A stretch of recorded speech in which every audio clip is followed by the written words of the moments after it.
Today we've got 3 important updates we need to talk about. Princess has introduced a brand new celebration cruise, so I'm going to tell you all about that. We need to talk about itinerary changes and what happens with your excursions and what you need to keep in mind as you book your cruise and when an itinerary change occurs. And finally, the Princess app. I'm seeing some new things there. Really interesting glitch, I think, going on, and I want to know if you see the same thing. So let's go ahead and get started.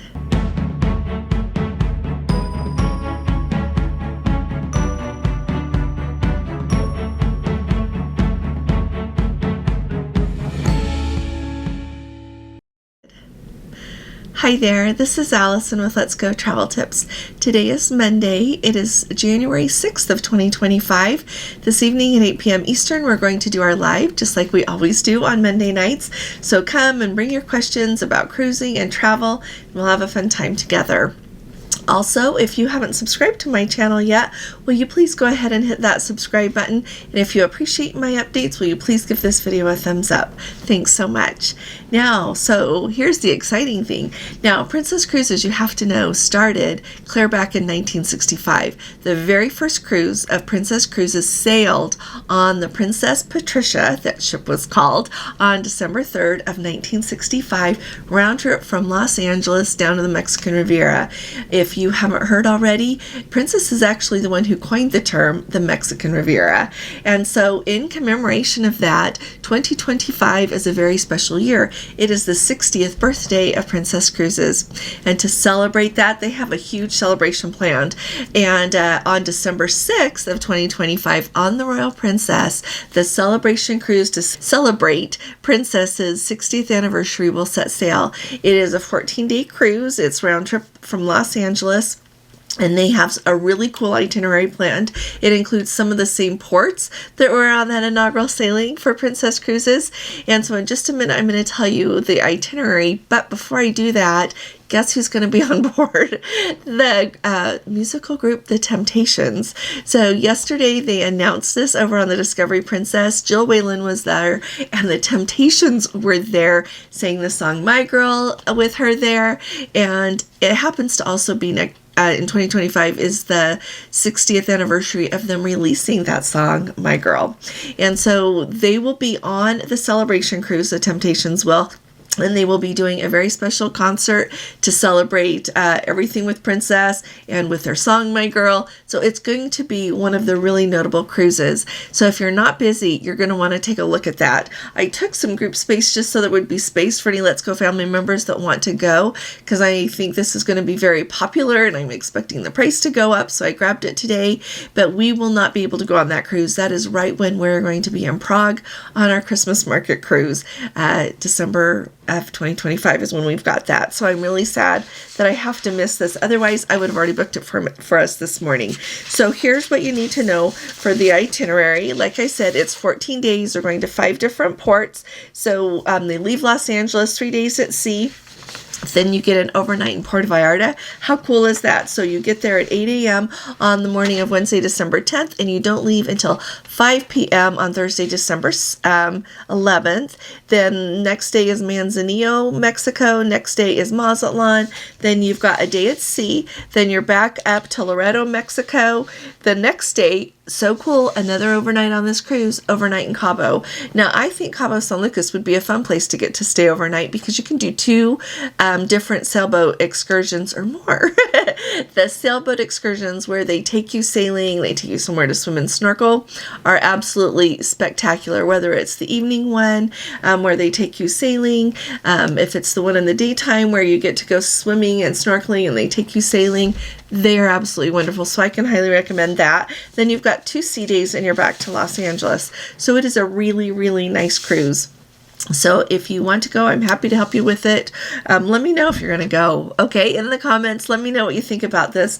I think they've done a really fun thing. I actually was expecting this a little bit sooner. This is kind of funny, but I was born in 1965, and I've known that Princess and I are the same age for quite a while now. And so I was thinking, are they going to do something special for 60 years because they did for 50 years?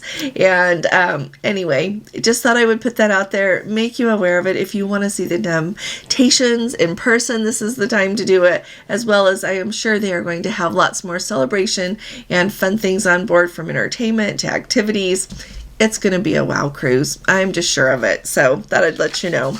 Next up, itinerary changes. So you know what? We keep hearing more and more of itinerary changes, and part of it just might be because we've got social media now that we all notify each other when there is an itinerary change.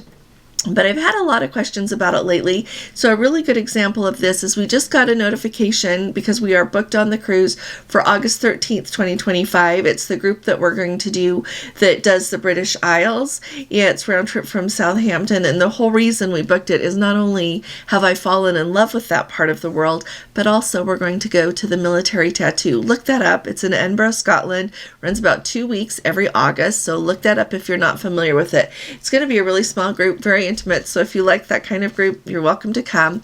But instead of going to the Orkney Islands, we are now going to go to Invergordon, Scotland. Now, the Orkney Islands are absolutely beautiful. We went there when we went to the British Isles in June of 2024. Loved that day. Very beautiful. Let me tell you though, if I had to choose between going to the Orkney Islands and going to Invergordon, I would choose Invergordon.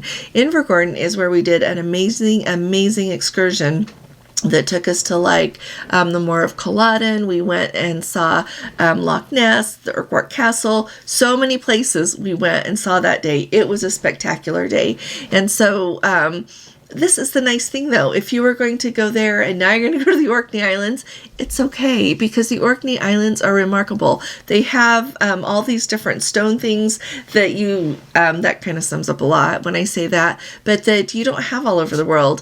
Absolutely beautiful, and I don't think I've ever felt quite so welcome to a port as I do when we came to the Orkney Islands. They are on par with Eastport, except for Eastport up there in Maine. Boy, what a welcome mat they rolled out for us, and they are absolutely the same, if not even better, in the Orkney Islands. So either one is wonderful. But here's what I want you to know. A few things. Number one, I know a lot of people get upset with cruise lines about itinerary changes. So let's talk about that for just a minute. First of all, I don't think we should always blame the cruise lines. They book these itineraries. Clearly, they contact these ports, say we want to come. The port says, yes, you can come. And then as things rearrange themselves, because they release these itineraries like a year and a half or more out, I'm sure that things can change. They talk about port congestion a lot. I am sure that, in a lot of these regions, you've got ferries that come and go. You've got more ships that want to come and go. And then they kind of start putting a place to every ship that's going to come. And some things have to change sometime. So don't always blame the cruise line. I would say, and I don't think we should blame the port either. It's just a part of what's going on right now. I feel like before COVID and even further back, we didn't hear of quite so many itinerary changes. But you know what? I think that on some degree they did happen. We just weren't all so well connected with social media at that time. But also, there are more cruise ships sailing than ever before. More people are traveling than ever before. So you're going to add in more ferries. You're going to add in just more everything. And so I think that's part of why this is happening. If you book an excursion with a cruise line and your port is canceled, you don't have to worry. You don't have to call the cruise line and say, please cancel that excursion. They automatically cancel your excursion. If you have paid for it with onboard credit, that onboard credit just slides back into your onboard credit account for the cruise. And if you booked it with your credit card, the money comes back on your credit card.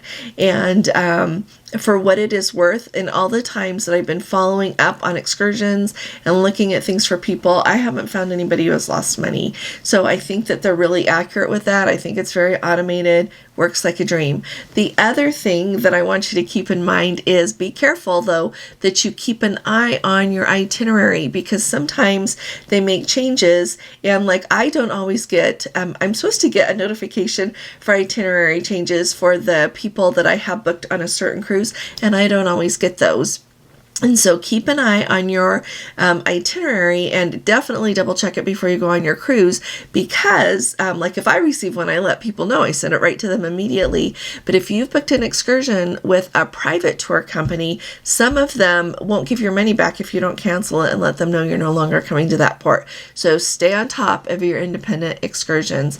Then the third thing is, it's always that thing of pack your patience and be happy to be where you are, because I've seen itineraries that some places have been taken off, that I could easily see people booked that cruise for that port. And though, of course, we always miss what it was that we were hoping to do, but really keep an open mind and look for what you can see and do in the place that you're going to go instead. Okay, sometimes maybe somewhere doesn't ring a bell with you. Ask your travel agent. He or she will maybe know and be able to tell you what to do in that place because they've been there, or they're very familiar with that whole area. So just do your best to be happy with where you're going, because that's where you're going. And we can either choose to have a happy day or just to be upset. And getting upset gets us nowhere. So just thought I wanted to bring that up. If you have any other questions about itinerary changes, let me know. Okay. Now, the third thing really quick, I know that, people often have trouble with their Princess app, and boy, is that Dine Line a nice addition to what Princess offers. When you can't do try to make your reservations in the app, because we like to be people that can take care of ourselves. But if you can't, then call that Dine Line. And on my app, what I am seeing is as I look at the itineraries for the different cruises that I have booked on the Princess app, they're mixing up. So I can be logged in under our Panama Canal cruise, for example, and some things are pulling into it that are port stops in like the British Isles, and the same thing happens on the other cruises that I have. So what is the lesson for this? Don't use the app to look at your itinerary and to look at things like that. Log into your booking over on princess.com. For what it's worth, I have not seen problems with logging into your booking on princess.com. So if you have had problems once you get into your booking, I have heard of people that do have problems getting logged into their booking on princess.com. But once you're into your booking, what you see there is really accurate. And so make sure that you kind of keep an eye on everything there. That's where I book my excursions. That's where I take really good care of my whole booking, is managing my booking is to log in to the Princess website. So let me know if you're seeing that, if you're seeing anything else, because it helps all of us to stay in the loop. And I look forward to seeing you tonight at our live, and definitely here again tomorrow. So I'll be talking to you all again really soon. You all take really good care. God bless you. Love you. Bye-bye.